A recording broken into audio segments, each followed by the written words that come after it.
Alright, gentlemen, welcome to yet another exciting episode of Things Better Left Unsaid. And today we're going to have to talk about effectiveness in warfare, specifically how some people have no idea what's effective in warfare and what's not. So, I remember at some point in the summer of 2022, the when the Ukraine war really started heating up and the Russians stepped up the attacks on civilian infrastructure, and specifically they stepped up the attacks on civilian buildings, structures in Ukraine, and especially when that missile hit Odessa and killed an 11-year-old girl. A lot of the pro-Ukrainian channels I follow on Telegram or Twitter or whatever, they started posting things like, well, now Ukraine should start bombing civilian infrastructure in Belgorod region in Russia, or Ukrainian army should start executing Russian prisoners of war. And a lot of these profiles are also right-wing, so at the time I thought you could, but what would be the point of it? What is the point of it here? Because this is something that I later realized as I observed really the right wing. I want to say lose their mind, but I have this feeling that they've always been like this. But over the time, as the MAGA phenomenon started picking up steam, and then you have basically the orange psychotic toddler take power in America, and then you have Pete Hegseth now doing the thing, you start realizing that this is a very common notion on the right, that essentially cruelty is combat power, and the crueler you are, the more effective you are in combat. But at the time, it just seemed so strange to me that someone would say that, yeah, in response to a Russian war crime, Ukraine should commit war crimes of its own, that it should execute Russian prisoners of war. And fundamentally, this comes to basically, as I've said in the past before, the right wing doesn't really understand violence or war. They're not very masculine. They do not think in terms of what is effective. They think in terms of what feels good or what looks cool, and especially what looks masculine, performatively masculine. I know the thing with the performative male, it's become a meme, but there is quite a lot of that going on the right. They like to pretend to be real tough, manly men who do war crimes and kill civilians. Well, let's think about that rationally. So, what do you accomplish? What would Ukraine accomplish by executing a Russian prisoner of war? Nothing. Really nothing. Because what you're trying to do in war is you're trying to attain specific objectives, and you're trying to you're trying to take away the enemy's combat power. So, to do that, you need to have combat power of your own. So, there are many ways you can neutralize an enemy soldier. You can, of course, kill or wound him, right? And you can wound him so egregiously that, he doesn't come back to the battlefield, so he's as good as dead, right? You can capture him. That's always good. Or you can use a combination of physical and psychological pressure to force him to surrender, or maybe even defect, like some of the captured Russian soldiers who have chosen to essentially join the fight on Ukraine's side by fighting as part of the Russian Volunteer Corps, or the Russian Freedom of Russia Legion, or the Siberian Battalion.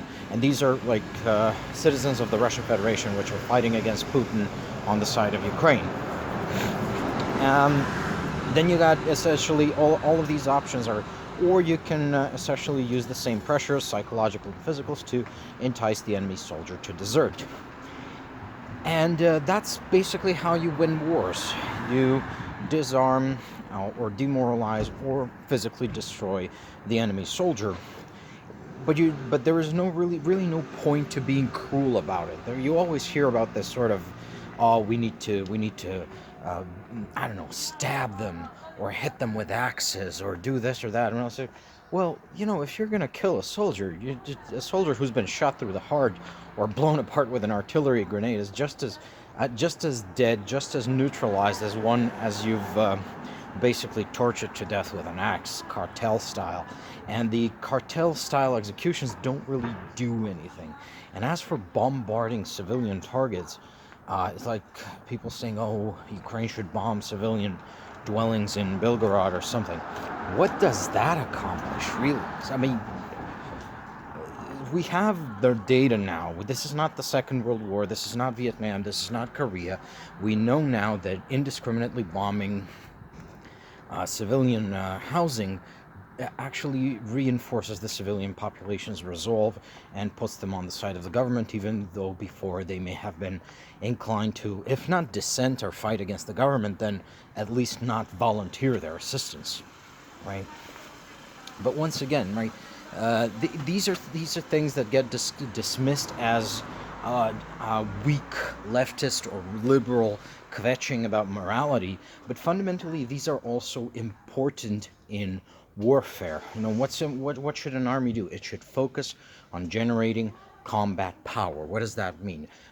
Procure weapons, organize better logistics, provide superior training to its soldiers, provide effective command through the officers, develop have strategic, operational, and tactical planning.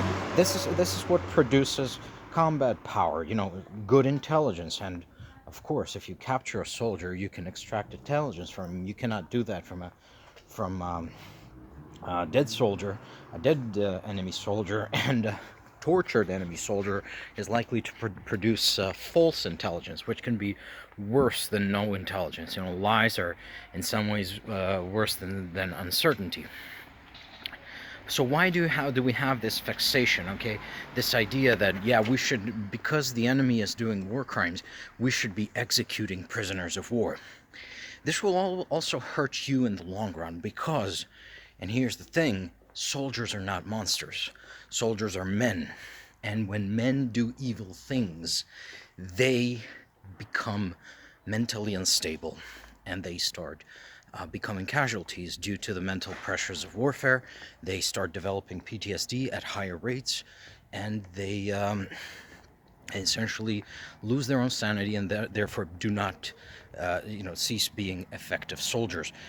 Crazy people are not effective soldiers. Psychopaths are not effective soldiers because psychopaths are pathologically incapable of obeying orders, right? And the definition, the defining quality of a soldier is the discipline, really the obeying of orders. It's not really the violence.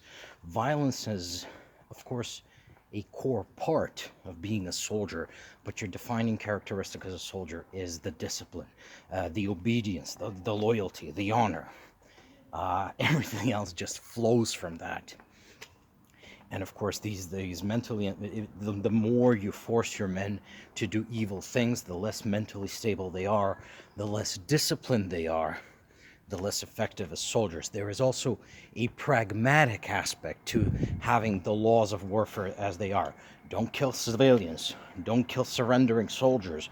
Don't execute prisoners of war. I mean, unless you put them through some sort of due process and find that they have committed crimes, and then you judicially execute them. But that's not what soldiers do. That's what courts do. It's different. That's the state deciding that, yes, we will apply capital punishment to this person. There's such a thing, of course, as court-martial. But that's the thing. If we're going to have to do killing, then let it be lawful so that we not lose our humanity. And the laws of war exist, among other things, to prevent soldiers from losing their humanity, for them to remain human, to be soldiers, not monsters. Not only because that's a good thing in of itself on moral grounds, but also because human beings, sane, stable, functioning human beings, make for better soldiers than monsters and psychopaths and mentally unstable nervous wrecks. And of course, if soldiers believe in their cause, that believe their cause is just, they are more effective, they have higher morale, they have lower rates of PTSD. I've not really looked into the statistics, but I think that basically the very high rates of PTSD American soldiers had in Afghanistan and Vietnam are due to the fact that basically the US government could not effectively sell these wars as just wars to the soldiers. In many cases, because they were not just wars. I'm pretty sure Afghanistan was not a just war. I could be persuaded either way on Vietnam. But yeah, I think this is part of the reason why these wars have such high, disproportionately high rates of PTSD among soldiers. So I guess the moral of the story is, you're not a bigger badass if you're cruel. You're not a badass if you just want to commit random acts of cruelty against captured enemy soldiers or enemy civilians. What wins wars is effectiveness. What wins wars is combat power, and cruelty is not combat power. Thank you for your attention, and I'll see you in the next one.